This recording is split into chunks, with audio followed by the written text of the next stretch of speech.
So what if I told you there's an actual science to becoming happier? I mean, that's the big question, right? It's at the very heart of something called positive psychology. This field kind of blew up, really, thanks to a class at Harvard taught by Dr. Tal Ben-Shahar. It became the single most popular course in the university's entire history.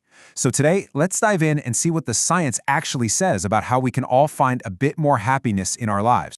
Okay, so to really get why this field was so revolutionary, you just have to look at the history of psychology research. For decades, I mean decades, things were incredibly lopsided. And this chart, it says it all. For every single study on positive things like joy or happiness, there were 21 studies on negative states. Anger, anxiety, depression. Think about that for a second. It created this view of the human mind that was almost entirely focused on what's broken, not on what makes us strong. And that right there highlights the fundamental difference in approach.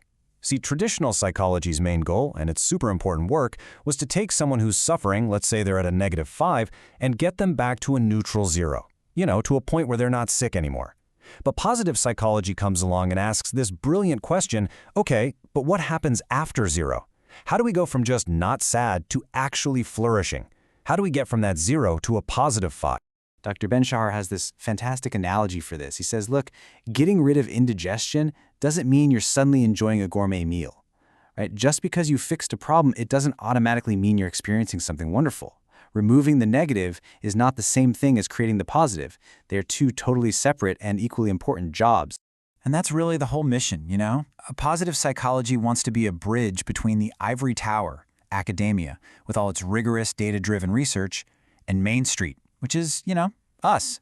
The goal is to make all this science practical and accessible for everybody. It's about taking the study of happiness out of the self-help section and grounding it firmly in the science lab. All right, so that's the what. Now for the how. How do we actually do this? Well, the research points to tons of strategies, but we're going to focus on 3 of the most powerful and practical keys, things you can actually start using like today. Okay, key number 1. Now this one sounds almost too simple, but trust me, it's profound. It's this. Give yourself permission to be human. And what does that mean? It means accepting that a full life comes with the full range of human emotions, the good ones and the painful ones. And to really hammer this point home, let me ask you a question. Just think about it for a second.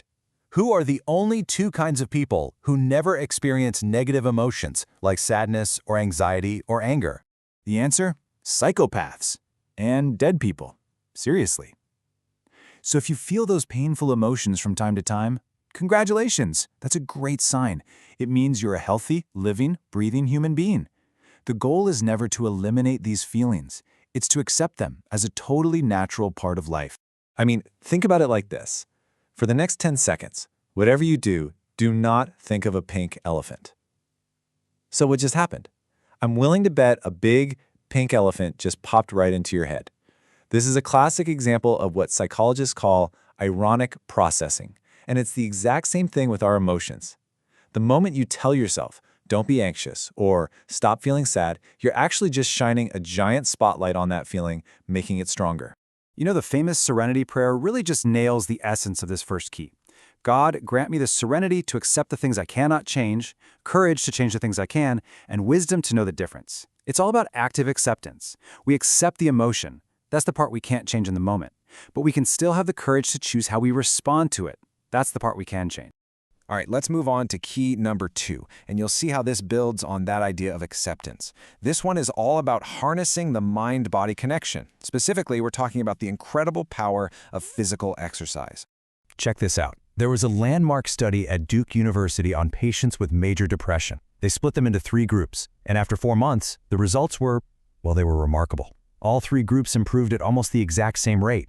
And get this, one of those groups was only exercising. That's right. 30 minutes of moderate exercise, just 3 times a week, was just as effective as one of the most powerful antidepressants on the market. But here's where it gets truly mind-blowing. The researchers checked back in 6 months later to look at relapse rates. The group on medication only, they had a 38% relapse rate. The group that only exercised, their relapse rate was just 9%. 9! What that tells us is that exercise doesn't just treat the symptoms, it actually builds up this powerful, lasting resilience against depression coming back. So this leads to a complete flip in how we should think about exercise. We usually think of exercise as being like taking an antidepressant, right?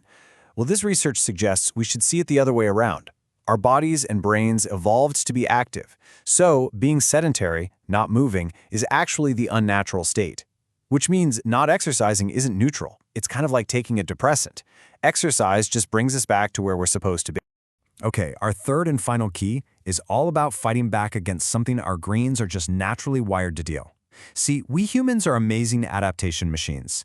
When something good happens, we get that little spike of happiness, but then pretty quickly we get used to it. We adopt. We start to take it for granted. And gratitude? Gratitude is the conscious antidote to that. So the big question becomes, how do we train ourselves to actually appreciate the good things in our lives while we have them, instead of only realizing how great they were once they're gone? And the answer, it turns out, is surprisingly simple, but it is so effective. Researchers tested this exact thing. All they had people do was, every night before bed, take just a few minutes to write down at least 4 things they were grateful for. Could be big things, could be tiny things. But the real key wasn't just making a list. It was to take a moment for each one and really try to re-experience the good feelings that came with it. The results? I mean, they were just astonishing. Compared to the groups that didn't do this, the gratitude group wasn't just happier. They were more optimistic. They were more generous and helpful. They were even physically healthier, with fewer trips to the doctor. And, get this, they were more likely to actually achieve their goals. It's wild. All of that from a simple exercise that takes maybe 3 minutes a day. So, if there's one single thing to take away from all of this, what is it? It's a huge shift in the question we ask ourselves about happiness. You see, we tend to think about it as this binary thing, right? Like a finish line you cross. We ask ourselves, am I happy? Yes or no? But what the science suggests is that there's a much more powerful and much more useful question to ask. And that is, how can I become happier? See the difference?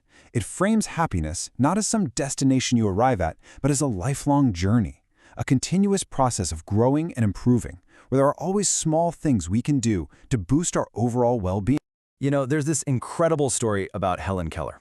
A friend of hers had just come back from a long walk in the woods, and when Helen asked her what she saw, the friend just replied, "Oh, nothing in particular." And Helen, who couldn't see or hear, was just completely stunned. She later wrote this powerful line, "I, who am blind, can give one hint to those who see. Use your eyes as if tomorrow you will have been stricken by blindness." It's just such a powerful reminder not to take for granted the absolute miracles we experience every single moment. And so that really leaves us with one final question for you to take with you. Because appreciating the good stuff, it's not a passive thing, it's an active choice we have to make. So what about you? What's one everyday wonder, big or small, that you're going to choose not to take for granted today?